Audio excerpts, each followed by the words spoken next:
भानगढ़ का किला, अलवर की श्रापित प्रेम कथा। राजस्थान का भानगढ़ का किला केवल अपनी स्थापत्य कला और ऐतिहासिक महत्व के कारण नहीं, बल्कि अपनी भूतिया कहानियों और रहस्यमयी घटनाओं के लिए भी जाना जाता है। यह किला अलवर जिले में अरावली पहाड़ियों की गोद में स्थित है और आज भी पर्यटकों के बीच भय और रोमांच का केंद्र बना हुआ है। इस किले से जुड़ी सबसे प्रसिद्ध कहानी तांत्रिक सिंधु सेवड़ा और रानी रत्नावती की है। यह प्रेम, छल और श्राप की एक ऐसी दास्तान है जिसने भानगढ़ को हमेशा के लिए वीरान बना दिया। आइए इस रहस्यमयी कथा को विस्तार से जानते हैं। भानगढ़ का ऐतिहासिक और भौगोलिक परिप्रेक्ष्य। भानगढ़ का किला 17वीं शताब्दी में राजा भगवंत दास ने बनवाया था। यह किला उनकी पत्नी के नाम पर बसाया गया था और बाद में इसे उनके पुत्र माधो सिंह ने भव्य रूप दिया। किले की वास्तुकला और इसकी बनावट उस समय की राजपूत संस्कृति का उत्कृष्ट उदाहरण है। किले के चारों ओर घनी हरियाली और पहाड़ियां हैं जो इसे प्राकृतिक रूप से सुंदर बनाती है। लेकिन इस किले की खूबसूरती के पीछे छिपी डरावनी कहानियां इसे एक भूतिया स्थल के रूप में अधिक प्रसिद्ध बनाती है।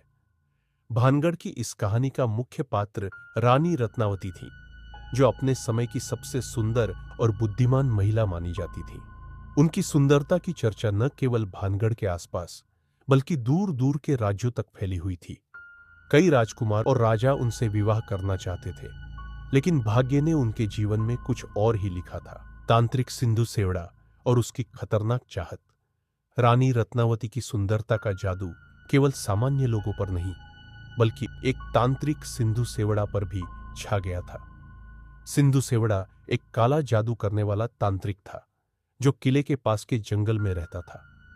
वह अपने शक्तिशाली तंत्र मंत्र के लिए प्रसिद्ध था और उसने ठान लिया था कि वह किसी भी कीमत पर रानी रत्नावती को हासिल करेगा।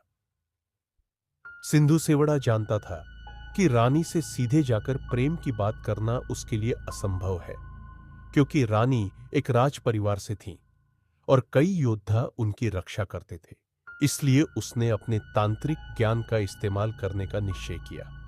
उसने सोचा कि वह जादू के बल पर रानी को वश में कर लेगा और उसे अपने प्रेम में बांध लेगा। काले जादू का प्रयास और रानी की चतुराई। एक दिन रानी रत्नावती की दासी बाजार में इत्र खरीदने गई। तांत्रिक सिंधु सेवड़ा ने इस मौके का फायदा उठाने का फैसला किया। उसने इत्र की एक शीशी पर काला जादू कर दिया ताकि जैसे ही रानी उस इत्र को लगाए वह उसके वश में आ जाए और तांत्रिक की प्रेमिका बन जाए। लेकिन रानी रत्नावती केवल सुंदर ही नहीं बल्कि बेहद बुद्धिमान भी थी। जब दासी इत्र लेकर महल पहुंची तो रानी को उसमें कुछ अजीब महसूस हुआ। अपनी चतुराई से उन्होंने तांत्रिक के मंसूबों को भांप लिया। उन्होंने बिना समय गंवाए उस इत्र की शीशी को तोड़कर एक बड़े पत्थर पर फेंक दिया।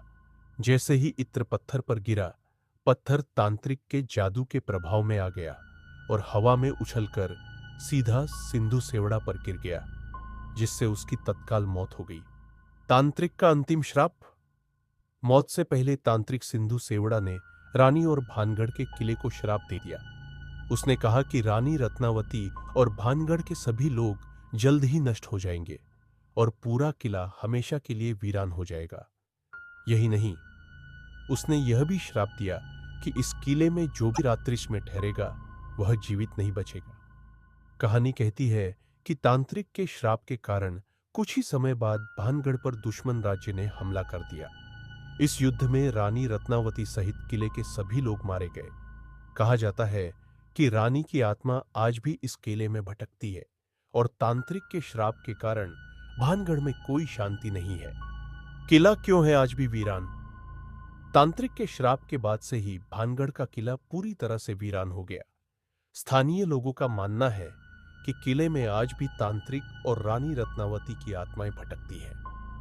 भारतीय पुरातत्व सर्वेक्षण ASI ने भी इस किले में सूर्योदय के बाद और सूर्यास्त से पहले जाने का निर्देश दिया है। किले के अंदर जाने पर कई लोगों ने अजीब घटनाओं का अनुभव किया है, जैसे अचानक ठंडी हवा का चलना, किसी अनजानी आवाज का सुनाई देना और परछाइयों का दिखना, रहस्यमयी घटनाएं और पर्यटकों के अनुभव। जो भी पर्यटक इस किले में गया है उसने यहाँ की रहस्यमयी घटनाओं के बारे में बताया है। कहा जाता है कि शाम के बाद यहाँ अजीब आवाजें सुनाई देती हैं। कुछ लोगों ने दावा किया है कि उन्हें किसी स्त्री के रोने या चूड़ियों की खनक सुनाई दी। कई लोग कहते हैं कि उन्होंने किसी अदृश्य शक्ति को महसूस किया जो उनका पीछा कर रही थी। एक घटना में कुछ पर्यटक सूर्यास्त के बाद किले में रुकने की कोशिश कर रहे थे, लेकिन रात में उन्होंने ऐसी भयानक घटनाओं का अनुभव किया कि वे जान बचाकर भाग खड़े हुए। यहां तक कि कुछ लोगों ने दावा किया कि उनके साथ दुर्घटनाएं हुईं जो भानगढ़ से लौटने के बाद शुरू हुईं। क्या भानगढ़ वास्तव में श्रापित है? इस सवाल का स्पष्ट उत्तर आज तक कोई नहीं दे सका है। हालांकि वैज्ञानिक दृष्टिकोण से इन घटनाओं को केवल अंधविश्वास माना जाता है, लेकिन यहाँ के रहस्यमयी माहौल ने भूत प्रेत की कहानियों को और मजबूत किया है। स्थानीय लोग मानते हैं कि तांत्रिक के श्राप और रानी की आत्मा की वजह से किला आज भी वीरान और भूतिया बना हुआ है। निष्कर्ष, भानगढ़ की अमर श्रापित प्रेम कथा। भानगढ़ का किला केवल एक ऐतिहासिक धरोहर नहीं है, बल्कि प्रेम, धोखे और श्राप की एक ऐसी कहानी को समेटे हुए है जिसने इसे हमेशा के लिए रहस्यमयी बना दिया। तांत्रिक सिंधु सेवड़ा और रानी रत्नावती की कहानी हमें यह सिखाती है कि शक्ति और जादू के माध्यम से प्रेम को पाना असंभव है। यह किला आज भी अतीत के रहस्यों और आत्माओं का गवाह है, जो हर आगंतुक को एक अनकही दास्तान सुनाने के लिए तैयार है। अगर आप रहस्य और रोमांच पसंद करते हैं तो एक बार भानगढ़ के इस किले की यात्रा जरूर करें। लेकिन याद रखें, सूर्यास्त के बाद यहां ठहरना आज भी मना है। कौन जानता है तांत्रिक का श्राप अब भी कितना प्रभावी है।